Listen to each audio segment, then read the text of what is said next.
Setelah sempat tertunda cukup lama dan tanpa latihan bebas ketiga, FP3, yang dibatalkan, akibat cuaca buruk melanda Mobility Resort Motegi, sesi kualifikasi, Q, kelas MotoGP bisa dilaksanakan. Marc Marquez benar-benar jadi penguasa di lintasan berair Motegi. Ia mengamankan pole setelah mencetak waktu lap tercepat di Q2, 1 menit 55,214 detik, pesaing seriusnya hanya Johann Zarco. The Baby Alien sempat duel melawan pembalap Pramac Racing tersebut. Pada akhirnya Marquez yang menang. Ia menyelesaikan sesi kualifikasi dengan keunggulan 0,208 detik. Ini raihan pole pertama Marquez dalam 1071 hari. Sebelumnya, kali terakhir The Baby Alien sukses mengklaim posisi start terdepan terjadi dalam GP Jepang 2019. Sementara itu, posisi ketiga diklaim oleh rider Red Bull KTM Factory Racing Brad Binder.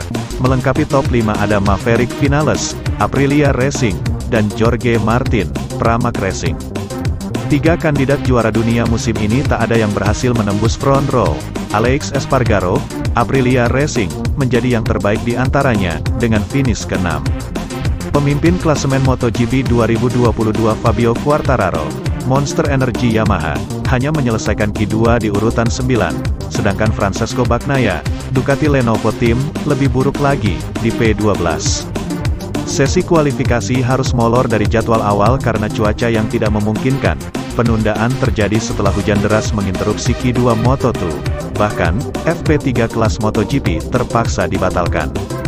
Rider Monster Energy Yamaha Franco Morbidelli mengawali Q1 dengan catatan waktu 1 menit 57,369 detik untuk memuncaki tim Mishit, tetapi Jorge Martin segera melesat dengan 1:56.229. Johann Zarco melaju kencang di lintasan berair, tetapi belum cukup menjangkau Martin. Ia tertinggal 0,077 detik. Ini memastikan duo Pramac Racing Ducati menguasai posisi teratas. Martin mampu menajamkan waktu menjadi 1:55.915. Tetapi Zarco tidak mengalah. Ia akhirnya berhasil mengambil alih pimpinan setelah mencetak 1:55.330. Sementara itu, Enea Bastianini mengancam di P3. Rider LCR Honda sekaligus wakil tuan rumah, Takaki Nakagami, terjatuh di tikungan 14. Tidak beberapa lama, Bastianini yang mengalami insiden di T5, ini kali kedua La Bestia crash selama akhir pekan Motegi. Alhasil, ia hanya menyelesaikan Q1 di urutan kelima.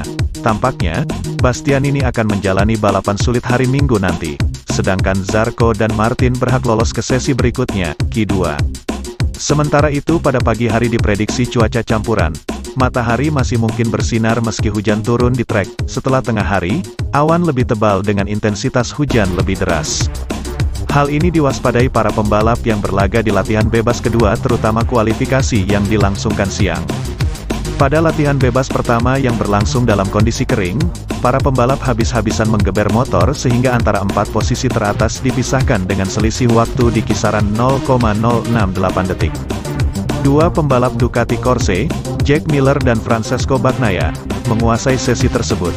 Enea Bastianini yang berusaha jadi tercepat malah terhempas ke tanah. Sejak awal, bos tim tersebut mewanti-wanti agar tidak bersikap ceroboh.